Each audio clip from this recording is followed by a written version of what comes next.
ಚುನಾವಣೆ ಅಂದಮೇಲೆ ಸೋಲು ಗೆಲುವು ಸಹಜ. ಅದರಂತೆ ಯಾವುದೇ ಚುನಾವಣೆ ಬಂದರೂ ಕೂಡ ವಿಶೇಷವಾಗಿ ಗಮನ ಸೆಳೆಯುವಂತವರು ಕನ್ನಡ ಪರ ಹೋರಾಟಗಾರ ವಾಟಾಳ್ ನಾಗರಾಜ್ ಅವರು.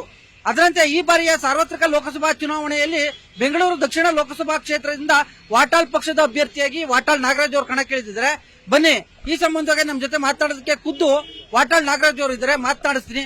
ಸರ್, ಪ್ರತಿ ಬಾರಿಯ ಚುನಾವಣೆಯಲ್ಲಿ ತಮ್ಮ ಸ್ಪರ್ಧೆ ಇರುತ್ತೆ.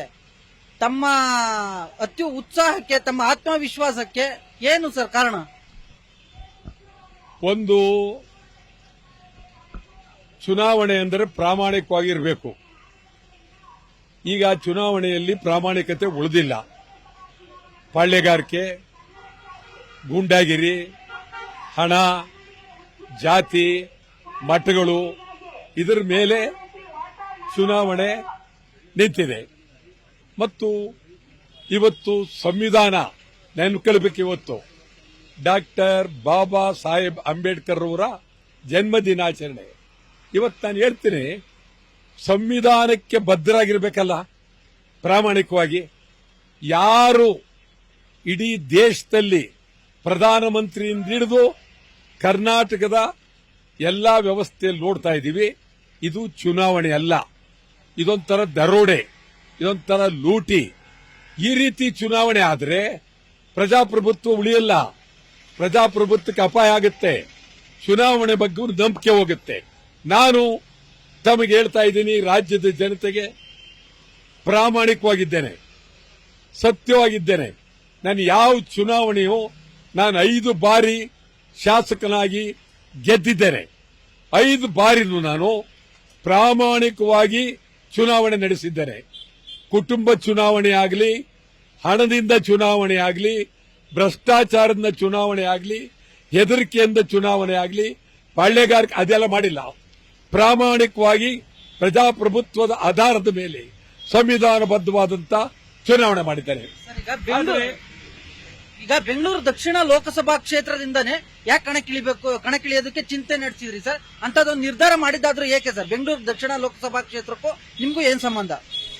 ಒಂದು, ಬೆಂಗಳೂರು ದಕ್ಷಿಣ ಲೋಕಸಭಾ ಕ್ಷೇತ್ರ ಸುಮಾರು 1 ದಿನದಲ್ಲಿ ಇಡೀ ಕ್ಷೇತ್ರ ಎಲ್ಲ ಸುತ್ತಬಿಡ್ಬೋದು. ಬೆಳಗ್ಗೆ ಹೊರಟ್ರೆ ಸಾಯಂಕಾಲದೊಳಗೆ ಇಡೀ ಕ್ಷೇತ್ರ ಸುತ್ತಬಹುದು. ಬೆಂಗಳೂರು ಬಿಟ್ಟು ಅಂದ್ರೆ ಪಕ್ಕದಲ್ಲಿ ನೀವು ಉತ್ತರಕ್ಕೆ ಹೋದ್ರೂ ಸುಮಾರು 3 ದಿವಸ ಹಿಡಿತದೆ. ಬೆಂಗಳೂರು ದಕ್ಷಿಣ ಸ್ವಲ್ಪ ಬೇಗ ಚುನಾವಣೆ ಮುಗಿತಕ್ಕಂಥ ಒಂದು. ಕರ್ನಾಟಕದ ಯಾವ ಭಾಗದಲ್ಲಿ ಆಗಲಿ ನಾನು ಚುನಾವಣೆಗೆ ನಿಂತ್ಕೊಳ್ಬಹುದು. ಕಾರಣ ಏನು?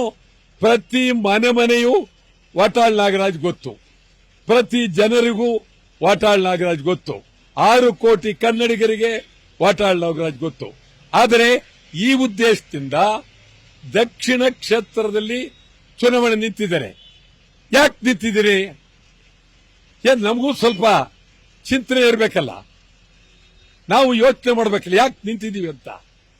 ಈಗ ಇಡೀ 28 ಕ್ಷೇತ್ರ ಏನಿದೆ ಅವರೆಲ್ಲರೂ ಒಂದು, ಆದರೂ ನಾನೊಬ್ಬನೇ ಒಂದು. ಇಡೀ ಕರ್ನಾಟಕಕ್ಕೆ ದಕ್ಷಿಣ ಲೋಕಸಭಾ ಕ್ಷೇತ್ರದಿಂದ ಇಡೀ ಕರ್ನಾಟಕದ ಪ್ರತಿನಿಧಿಯಾಗಿ, ಕನ್ನಡಿಗರ ಪ್ರತಿನಿಧಿಯಾಗಿ, ಕರ್ನಾಟಕದ ಪ್ರತಿನಿಧಿಯಾಗಿ ಲೋಕಸಭೆಗೆ ಹೋಗಬೇಕು ಅಂತ ನಿಂತಿದ್ದೀರಿ.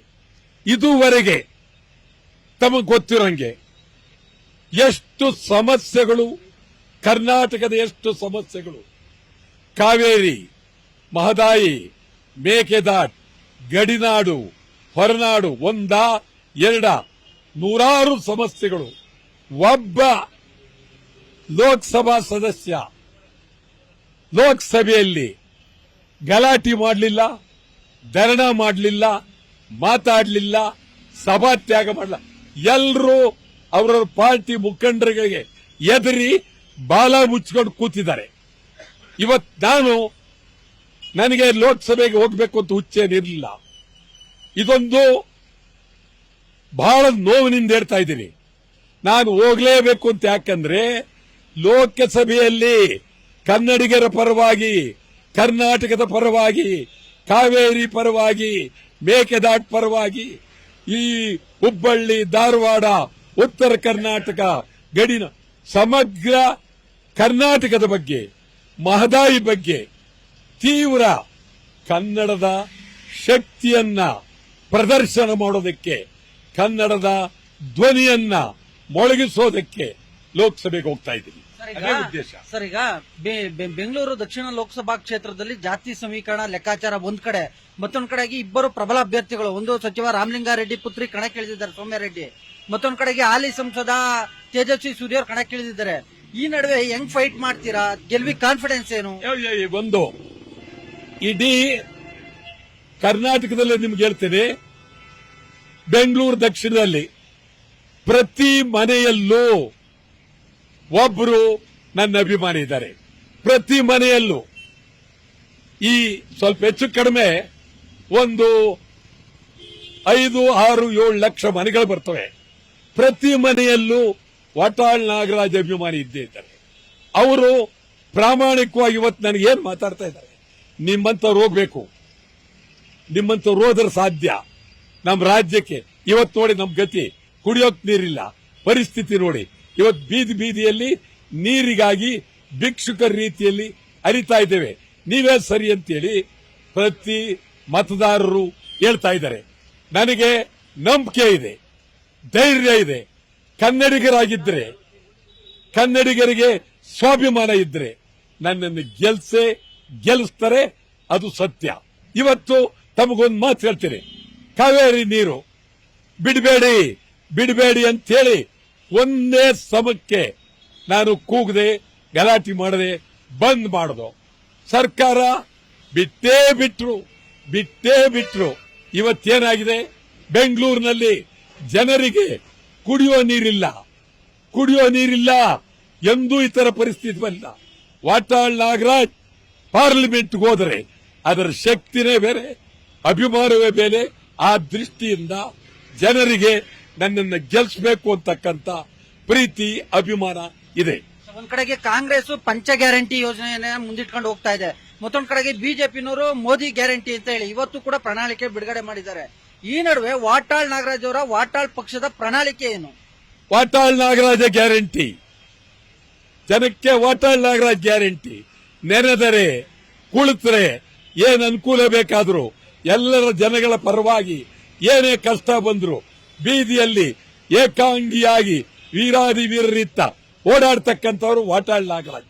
ಆದ್ರಿಂದ ವಾಟಾಳ್ ನಾಗರಾಜ್ ಗ್ಯಾರಂಟಿ, ವಾಟಾಳ್ ನಾಗರಾಜ್ ಕನ್ನಡವೇ ಗ್ಯಾರಂಟಿ. ಈಗ ಕೇಂದ್ರ ಮತ್ತೆ ರಾಜ್ಯ ಸರ್ಕಾರದ ನಡುವೆ ಅನುದಾನದ ಸಮರ ನಡೀತಾ ಇದೆ. ಇಂಥ ತುರ್ತು ಸಂದರ್ಭದಲ್ಲಿ ಬರ ಪರಿಹಾರ ಕೊಡುವಲ್ಲಿ ದ್ವೇಷದ ರಾಜಕಾರಣ ಮಾಡ್ತಾ ಇದೆ ಅಂತೇಳಿ ಕಾಂಗ್ರೆಸ್ ಆರೋಪ ಮಾಡ್ತಾ ಇದೆ. ಇದೇ ವಿಚಾರ ಮುಂದಿಟ್ಕೊಂಡು ಕಾಂಗ್ರೆಸ್ ನಾಯಕರು ಕನ್ನಡಿಗ ಅಸ್ತ್ರ ಪ್ರಯೋಗ ಮಾಡ್ತಾ ಇದ್ದಾರೆ. ಕಾಂಗ್ರೆಸ್ನವ್ರಿಗೆ ಕನ್ನಡದ ಬಗ್ಗೆ ಅವರು ಮಾತಾಡಬಾರದು, ಕಾಂಗ್ರೆಸ್ ಬಗ್ಗೆ ಮಾತಾಡ್ಕೊಳ್ಳಿ. ಈಗ ಇತ್ತೀಚೆಗೆ ಏನಾಗಿದೆ ಅಂತಂದ್ರೆ, ಎಲ್ಲರೂ ಕನ್ನಡ ಶಾಲಾ ಕಲ್ತಾ ಇದ್ದಾರೆ, ನಿಮಗೆ ಗೊತ್ತಿರಬೇಕು. ಕನ್ನಡ ಪೇಟ ಹಾಕತ್ತಾ ಇದ್ದಾರೆ. ಕಾರಣ ಏನು ಅಂತಂದ್ರೆ, ಅದು ಈಗ ಈ ಎಲೆಕ್ಷನ್ ಚುನಾವಣೆ ಸಂದರ್ಭದಲ್ಲಿ. ಇದಕ್ಕಿಂತ ಮುಂಚೆ ಎಲ್ಲೋಗಿದ್ರಿ? ಚಳವಳಿ ಮಾಡೋರ್ನೆಲ್ಲ ಜೈಲ್ಗೆ ಹಾಕ್ತೀರಿ, ಕನ್ನಡ ಅಂದವ್ರನ್ನೆಲ್ಲ ಜೈಲ್ಗೆ ಹಾಕ್ತೀರಿ. ಇವತ್ತು ನಿಮಗೆ ಕನ್ನಡ ಬಂತ? ಕನ್ನಡದ ಬಗ್ಗೆ ಅಭಿಮಾನ ಬಂತ? ಎಲ್ಲಿ ನಿಮ್ದು ಉದ್ದೇಶ? ಇವತ್ತು ನಾನು ಹೋದ್ರೆ ಮೊದಲನೇದಾಗಿ ರಾಜ್ಯದ ಪರವಾಗಿ ರಾಜ್ಯಕ್ಕೆ ಬರಬೇಕಾದಂತ ಯಾವುದೇ ಸವಲತ್ತುಗಳ ಬಗ್ಗೆ ತೀವ್ರ ಹೋರಾಟ ಮಾಡುವ ಶಕ್ತಿ ವಾಟಾಳ್ ನಾಗರಾಜ್ ಇದೆ ಅನ್ನೋದು ನಾಡಿನ ಸಮಗ್ರ ಜನತೆಗೆ ಗೊತ್ತಿದೆ. ದಕ್ಷಿಣ ಲೋಕಸಭಾ ಕ್ಷೇತ್ರದ ಮತದಾರರು ಆ ಉದ್ದೇಶದಿಂದ ನನಗೆ ಸಂಪೂರ್ಣವಾದಂತ ಬೆಂಬಲ ಕೊಡಿಸ್ತಾರೆ. ಗೆಲ್ತೀನಿ, ಗೆಲ್ಲಿಸ್ತಾರೆ. ಬಿಜೆಪಿನವರು ಹೇಳ್ತಾರೆ ಸರ್, ಅಂದ್ರೆ ಅಭಿವೃದ್ಧಿ ಅಂದ್ರೆ ಮೋದಿ ಅಂದ್ರೆ ಅಭಿವೃದ್ಧಿ ಅನ್ನೋ ತರದಲ್ಲಿ. ಈಗ ಈ ಕರ್ನಾಟಕದಲ್ಲೂ ಕೂಡ ಮೋದಿ ಗ್ಯಾರಂಟಿ ವರ್ಕೌಟ್ ಆಗುತ್ತೆ ಅಂತ ಹೇಳಿ ಅವರು ತುಂಬಾ ವಿಶ್ವಾಸದಲ್ಲಿದ್ದಾರೆ. ಅದು ಅವರ ಅಭಿಪ್ರಾಯ. ನಾನೇನು ಅದನ್ನ ವಿರೋಧ ಮಾಡಕ್ ಹೋಗೋದಿಲ್ಲ. ಮೋದಿ ಅವರು, ಅವ್ರ ಬಗ್ಗೆ ಪ್ರಧಾನಮಂತ್ರಿ, ಅವ್ರನ್ನ ನಾವು ಗೌರವ ಕೊಡ್ತೀವಿ, ಆ ಬಗ್ಗೆ ನಂದೇನಿಲ್ಲ. ಚುನಾವಣೆ ಸಂದರ್ಭ ಬಂದಾಗ ಎಲ್ಲಾ ಸಂದರ್ಭದಲ್ಲೂ ಮೋದಿ ಅವರು ಬರ್ಬೋದು, ಹೋಗ್ಬೋದು. ನಾನು ಮೋದಿ ಅವರ ಬಗ್ಗೆ ಗೌರವವಾಗಿ ಕೇಳ್ತೀನಿ. ಮೊದಲನೇದಾಗಿ ನಮ್ಮ ರಾಜ್ಯಕ್ಕೆ ನಿಮ್ಮ ಕೊಡುಗೆ ಏನು? ಬಹಳ ಸಾರಿ ಬಂದಿದ್ದೀರಿ, ಹೋಗಿದ್ದೀರಿ. ಸುಮ್ಮನೆ ಉದಾಹರಣೆಗೆ ನಾನು ಇದಕ್ಕೆ ಇಲ್ಲಿ ಇದು ಮಾಡಕ್ ಹೋಗೋದಿಲ್ಲ. ನಮ್ಮ ರಾಜ್ಯದಲ್ಲಿ ಭಾರತ ರತ್ನ ಕೊಟ್ಟಿರಲಿಲ್ಲ, ಒಂದೇ ಒಂದು ನಿಮಗೆ. ಬಹಳ ಜನ ಕೊಟ್ರಿ, ಕರ್ಪೂರಿ ಠಾಕೂರ್ ಕೊಟ್ರಿ, ನರಸಿಂಹರಾವ್ ಕೊಟ್ರಿ. ಸಂತೋಷ, ಬಹಳ ನಿಜಕ್ಕೂ ಬಹಳ ಅತ್ಯಂತ ಗೌರವ. ನಿಮಗೆ ಕರ್ನಾಟಕ ಗೊತ್ತಾಗಿಲ್ವಾ? ಇಲ್ಲಿ ಯಾರು ಇಲ್ಲ? ಹನುಮಂತಯ್ಯನವ್ರಿಗೆ ಯಾಕೆ ಕೊಡ್ಲಿಲ್ಲ? ನಿಜಲಿಂಗಪ್ಪನವ್ರಿಗೆ ಯಾಕೆ ಕೊಡ್ಲಿಲ್ಲ? ಸಿದ್ದಗಂಗೆ ಶಿವಕುಮಾರ ಸ್ವಾಮಿಗಳಿಗೆ ಯಾಕೆ ಕೊಡ್ಲಿಲ್ಲ? ಇವತ್ತು ಅಲ್ಲೋಗಿ ಸಿದ್ದಗಂಗೆಯಲ್ಲಿ ಇವರೆಲ್ಲರೂ ಪ್ರಧಾನಿ ಹೋದ್ರು, ಅಮಿತ್ ಶಾ ಹೋದ್ರು, ಅವರ ಇದರ ಮೇಲೆ ಪೂಜೆ ಮಾಡಿದ್ರು. ಭಾರತ ರತ್ನ ಯಾಕೆ ಕೊಡ್ಲಿಲ್ಲ? ಭಾರತ ರತ್ನ ಯಾಕೆ ಕೊಡ್ಲಿಲ್ಲ? ಪ್ರಧಾನಮಂತ್ರಿಯವರೇ, ನಿಮಗೆ ಓಟ್ ಬೇಕು ಕರ್ನಾಟಕದ್ದು. ಕನಿಷ್ಠ ನಮ್ಮ ರಾಜ್ಯದ ಉನ್ನತ ಜನಕ್ಕೆ ದೇವರಾಜರ್ಸ್ ಒಬ್ಬರಿಗಾದ್ರೂ ನೀವು ಪ್ರಧಾನ ಭಾರತ ರತ್ನ ಕೊಡ್ಲಿಲ್ಲ. ಈ ತರ ಮಾತಾಡಕ್ ಹೋದರೆ ಬೇಕಾದಷ್ಟಿದೆ. ಪ್ರಧಾನಮಂತ್ರಿಯವರು ನಾನು ಇನ್ನೂ ಗೌರವ ಇಟ್ಕೊಂಡಿದ್ದೀನಿ. ನಾನೇನು ಒಂದು ಸ್ವಲ್ಪನೂ ಅವರ ಬಗ್ಗೆ ಅಗೌರವ ಇಲ್ಲ. ಆದರೆ ಅವರು ನಡೆದುಕೊಳ್ತಕ್ಕಂಥ ರೀತಿ, ಈ ದೇಶದ ಪ್ರಧಾನಮಂತ್ರಿಯಾಗಿ ನಡೆದುಕೊಳ್ತಕ್ಕಂಥ ರೀತಿ ಎಲ್ಲೋ ಒಂದು ಕಡೆ ನಮಗೆ ನೋವಾಗಿದೆ. ಕರ್ನಾಟಕವನ್ನ ಕಡೆಗಣಿಸಿದ್ದಾರೆ. ಕರ್ನಾಟಕವನ್ನ ಮಲತಾಯಿ ಧೋರಣೆಯಲ್ಲಿ ನೋಡ್ತಾ ಇದ್ದಾರೆ. ಕನ್ನಡಿಗರನ್ನ ಕಡೆಗಣಿಸಿದ್ದಾರೆ. ಹಿಂದಿ ಹೇರ್ತಾ ಇದ್ದಾರೆ, ಹಿಂದಿಯನ್ನ ಹೇರ್ತಾ ಇದ್ದಾರೆ. ನಮ್ಮ ಯುವಜನಕ್ಕೆ ಏನ್ ಮಾಡಿದ್ರು? ರಾಷ್ಟ್ರೀಯ, ರಾಜ್ಯ, ರಾಷ್ಟ್ರ ಎರಡರಲ್ಲಿ ಕೇಂದ್ರ ಸರ್ಕಾರ ಎಷ್ಟು ಜನರಿಗೆ ಉದ್ಯೋಗ ಕೊಟ್ಟಿದ್ದೀರಿ? ಉದ್ಯೋಗ ನೀತಿ ಏನು? ಒಂದಲ್ಲ, ಎರಡಲ್ಲ, ಇಡೀ ರಾಜ್ಯದಲ್ಲಿ ಪ್ರಧಾನಮಂತ್ರಿ ನರೇಂದ್ರ ಮೋದಿಯವರು ನಮಗೆ ಪ್ರಾಮಾಣಿಕವಾಗೂ ಏನು ಮಾಡಿಲ್ಲ. ಆದರೂ ನಾನು ಅವರ ಬಗ್ಗೆ ಗೌರವ ಇದೆ. ಈಗ Congress guarantee versus Modi guarantee ಚರ್ಚೆ ಮತ್ತೆ ಟೀಕೆ ಪ್ರತಿಟೀಕೆಗಳ ನಡುವೆ ಇದು ವೈಯಕ್ತಿಕ ಹಂತಕ್ಕೆ ಟೀಕೆ ಪ್ರತಿಟೀಕೆ ವ್ಯಕ್ತವಾಗ್ತಾ ಇದೆ. ಮೊನ್ನೆ ಅಂದ್ರೆ ನಿನ್ನೆ ಮಾಜಿ ಮುಖ್ಯಮಂತ್ರಿ ಹಾಗೂ ಜೆಡಿಎಸ್ ರಾಜ್ಯಾಧ್ಯಕ್ಷ ಎಚ್.ಡಿ. ಕುಮಾರಸ್ವಾಮಿ ಅವರು ತುರುವೇಕೆರೆಯಲ್ಲಿ ಕೊಟ್ಟಂತ ಒಂದು ಹೇಳಿಕೆ, ಅಂದ್ರೆ ಗ್ಯಾರಂಟಿಗಳಿಂದ ಗ್ರಾಮೀಣದ ನಮ್ಮ ಹಳ್ಳಿಗಾಡಿನ ಹೆಣ್ಮಕ್ಳು ದಾರಿ ತಪ್ತಾ ಇದ್ದಾರೆ ಅನ್ನುವಂತ ಒಂದು ಹೇಳಿಕೆ ಇದೀಗ ವಿವಾದದ ಸ್ವರೂಪವನ್ನ ಪಡ್ಕೊಂಡಿದೆ ಸರ್. ಒಂದು ತಮಗೆ ಹೇಳ್ತೀನಿ, ಕುಮಾರಸ್ವಾಮಿ, ಯಡಿಯೂರಪ್ಪ, ಡಿ.ಕೆ. ಶಿವಕುಮಾರ್ ಎಲ್ಲ ಒಂದೇ. ಇವತ್ತು ಸುಮ್ಮನೆ ಯಾರಿಗೂ ಅರ್ಥ ಆಗಲ್ಲ ರಾಜ್ಯದ ಜನಕ್ಕೆ. ಎಲ್ಲರೂ ಒಂದೇ, ಅದರಲ್ಲೇನು ಅನುಮಾನವೇ ಇಲ್ಲ. ಇವರೆಲ್ಲ ಒಂದೇ. ಈಗ ಯಡಿಯೂರಪ್ಪ, ಕುಮಾರಸ್ವಾಮಿ ಒಟ್ಟಿಗೆ ಸೇರಿ ಈ ರಾಜ್ಯದಲ್ಲಿ ಮುಖ್ಯಮಂತ್ರಿ ಆಗಿದ್ದರಲ್ವಾ, ಇವತ್ತು ಮತ್ತೆ ತಿರುಗಿ ಒಂದಾಗಿದ್ದಾರೆ. ಈಗ ಇವರು ಮಾತಾಡಿರೋ ಮಾತುಗಳಿದೆಯಲ್ಲ, ನಮ್ಮ ಜನ ಏನು ಅವರೇನು ಕಿವಿ ಇಲ್ದವರಲ್ಲ, ಎಲ್ಲ ಕೇಳಿದ್ದಾರೆ. ಒಬ್ಬೊಬ್ಬರು ಒಂದೊಂದು ರೀತಿ ಏನೇನೋ ಮಾತಾಡ್ತಾ ಇದ್ದಾರೆ. ಅವ್ರ ಮಾತಿಗೆ ಬೆಲೆ ಇಲ್ಲ, ಗೌರವ ಇಲ್ಲ. ನಾನಂತೂ ನಿಮ್ಗೆ ಹೇಳ್ತೀನಿ, ಅವ್ರ ಬಗ್ಗೆ ನಾನು ಟೀಕೆನೂ ಮಾಡಕ್ ಹೋಗಲ್ಲ, ಮಾತನಾಡಕ್ ಹೋಗಲ್ಲ. ಮಾತಾಡಿದ್ರೆ ಏನಾಗುತ್ತೆ ಅಂದ್ರೆ, ಏನಿದೆ ಅದ್ರಲ್ಲಿ? ಇವ್ರ ಬಗ್ಗೆ ಮಾತಾಡಿದ್ರೆ ಯಡಿಯೂರಪ್ಪ ಬಗ್ಗೆ ಮಾತಾಡ್ಬೋದು, ಏನ್ ಬಂತು? ಶಿವಕುಮಾರ್ ಬಗ್ಗೆ ಮಾತಾಡ್ಬೋದು, ಏನ್ ಬಂತು? ಕುಮಾರಸ್ವಾಮಿ ಬಗ್ಗೆ ಏನ್ ಬಂತು? ನಾನು ಅದಕ್ಕೋಸ್ಕರ ಅವಲ್ವೇ ಅಲ್ಲ. ನನ್ನ ಉದ್ದೇಶ ಕನ್ನಡ, ನನ್ನ ಉದ್ದೇಶ ಕರ್ನಾಟಕ, ನನ್ನ ಉದ್ದೇಶ ರಾಜ್ಯದ ಅಭಿವೃದ್ಧಿ. ಅದನ್ನ ಬಿಟ್ಟು ಬೇರೆಯವ್ರ ಬಗ್ಗೆ ವೈಯಕ್ತಿಕವಾಗಿ ಮಾತನಾಡಕ್ ಹೋಗಲ್ಲ. ಇವತ್ತು ಮಹಿಳೆಯರಿಗೆ ಉಚಿತ ಗೃಹಲಕ್ಷ್ಮಿ ಯೋಜನೆ ಮಾಡಿದ್ದಾರೆ. ಮಹಿಳೆಯರಿಗೆ ಉಚಿತ ಸಂಪೂರ್ಣ ಬಸ್ ಕೊಟ್ಟಿದ್ದಾರೆ. ನಾನು ಏನ್ ಹೇಳ್ತೀನಿ ಅಂದ್ರೆ, ನೀವು ಪುರುಷರಿಗೆ ಯಾಕೆ ಕೊಡ್ಲಿಲ್ಲ? ಬಸ್ಸು ಅವ್ರಿಗೂ ಉಚಿತ ಕೊಡಬೇಕಾಗಿತ್ತು, ಗೃಹಲಕ್ಷ್ಮಿ ಅವ್ರಿಗೂ ಉಚಿತ ಕೊಡಬೇಕಾಗಿತ್ತು. ಅವ್ರಿಗೇನು ಕೊಡದೆ ಮಹಿಳೆಯರಿಗೆ ಕೊಟ್ಟಿದ್ದೀರಿ, ಸಂತೋಷ. ನಾನೇನು ಮಹಿಳೆಯರ ವಿರುದ್ಧ ಇಲ್ಲ. ಮಹಿಳೆಯರಿಗೆ ಏನ್ ಎಷ್ಟು ಕೊಟ್ಟರು ಸಂತೋಷ. ಆದರೆ ಪುರುಷರು, ಗಂಡಸರಿಗೂ ನೀವು ಗೌರವ ಕೊಡಬೇಕಾಗಿತ್ತು, ಗಂಡಸರಿಗೂ ಗ್ಯಾರಂಟಿ ಕೊಡಬೇಕಾಗಿತ್ತು. ಇದು ನೀವು ಮನೆಯನ್ನ ಒಡೆದಿದ್ದೀರಿ. ಗಂಡ ಬೇರೆ, ಹೆಂಡತಿ ಬೇರೆ, ಹೆಂಗಸರು ಬೇರೆ, ಗಂಡಸರು ಬೇರೆ. ಇದು ಮಾಡಬಾರ್ದಾಗಿತ್ತು, ಸರಿ ಇಲ್ಲ.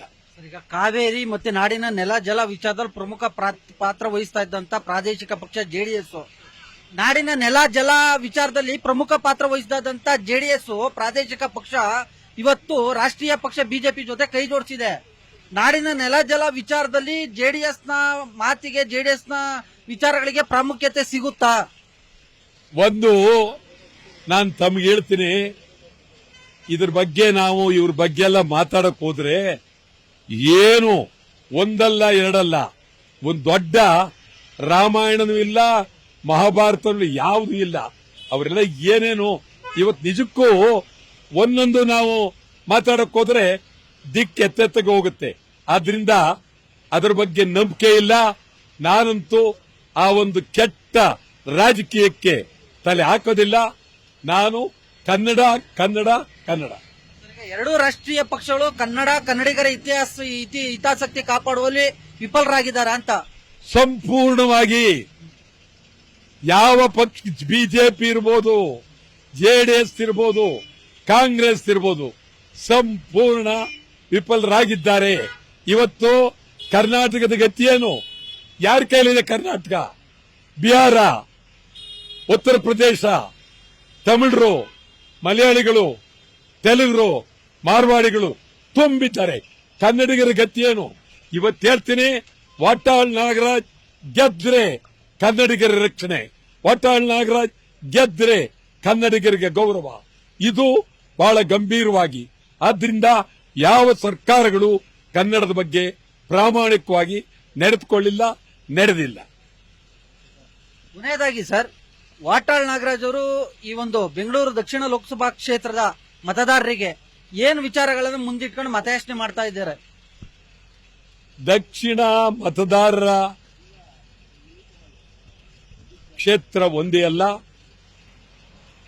ದಕ್ಷಿಣ ಮತದಾರ ಕ್ಷೇತ್ರದಿಂದ ನಾನು ಆಯ್ಕೆ ಆದರೆ ಸಮಗ್ರ ರಾಜ್ಯದ ಜನರ ಪರವಾಗಿ, ಕನ್ನಡಿಗರ ಪರವಾಗಿ, ಅವರೆಲ್ಲ ಸಮಗ್ರ ಬೇಡಿಕೆಗಳ ಪರವಾಗಿ, ಉತ್ತರ ಕರ್ನಾಟಕದ ಬೇಡಿಕೆ ಇದೆ, ಹೈದರಾಬಾದ್ ಕರ್ನಾಟಕ ಬೇಡಿಕೆ ಇದೆ, ಬೆಂಗಳೂರಿನ ಸಮಗ್ರ ಅಭಿವೃದ್ಧಿ ಆಗಬೇಕಾಗಿದೆ.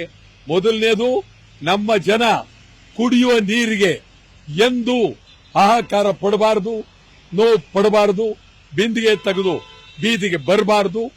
ಗಂಡರಾಗಿ ಅದ್ಭುತವಾಗಿ, ಬಹಳ ಅತ್ಯಂತ ಗಂಭೀರವಾಗಿ ಹೆದರದೆ ಇರಬೇಕು. ಈ ಜನರ ರಕ್ಷಣೆಗಾಗಿ, ಜನರ ಕಲ್ಯಾಣಕ್ಕಾಗಿ ಯುವಕರಿಗೆ ಹೊಸ ಒಂದು ಶಕ್ತಿ ಕೊಡ್ತೇನೆ, ಯುವಕರಿಗೆ ತೀವ್ರ ಶಕ್ತಿ ಕೊಡ್ತೇನೆ.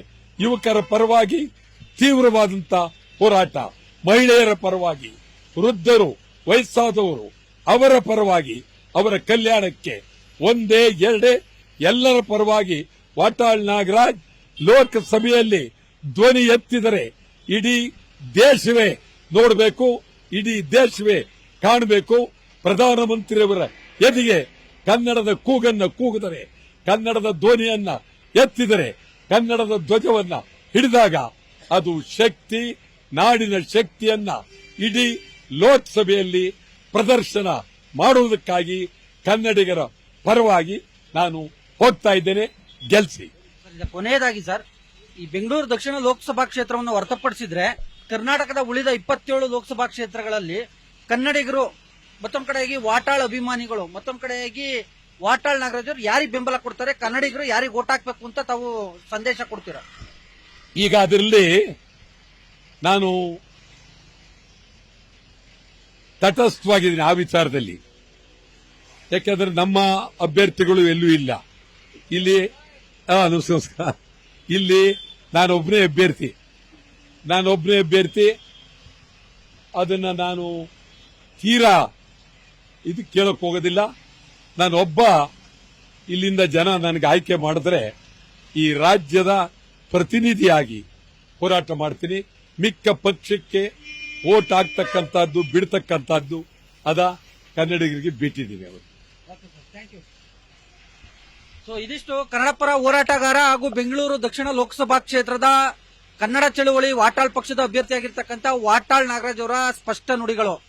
ಕ್ಯಾಮರಾಮನ್ ಎಡ್ವಿನ್ ಜೊತೆ ಯಬ್ಬಾಕ ತಿಮ್ಮೇಗೌಡ, ನ್ಯೂಸ್ 18 ಕನ್ನಡ, ಬೆಂಗಳೂರು. ಕನ್ನಡಿಗರ ಮೆಚ್ಚಿನ ನಿಮ್ಮ ನ್ಯೂಸ್ 18 ಕನ್ನಡ ಈಗ ವಾಟ್ಸ್ಆಪ್ನಲ್ಲಿಯೂ ಲಭ್ಯ. ಕರ್ನಾಟಕ ಮತ್ತು ದೇಶ ವಿದೇಶದ 360 ಡಿಗ್ರಿ ಸುದ್ದಿ ವಿವರವನ್ನ ನೀವು ನಿಮ್ಮ ಕೈ ಬೆರಳುಗಳಲ್ಲಿಯೇ ಪಡೆಯೋದಿಕ್ಕೆ ಈ QR ಕೋಡ್ ಅನ್ನ ಸ್ಕ್ಯಾನ್ ಮಾಡಿ. ನಮ್ಮ ಚಾನೆಲ್ ಅನ್ನ ಫಾಲೋ ಮಾಡಿ, ನೋಟಿಫಿಕೇಶನ್ ಆನ್ ಮಾಡಿ.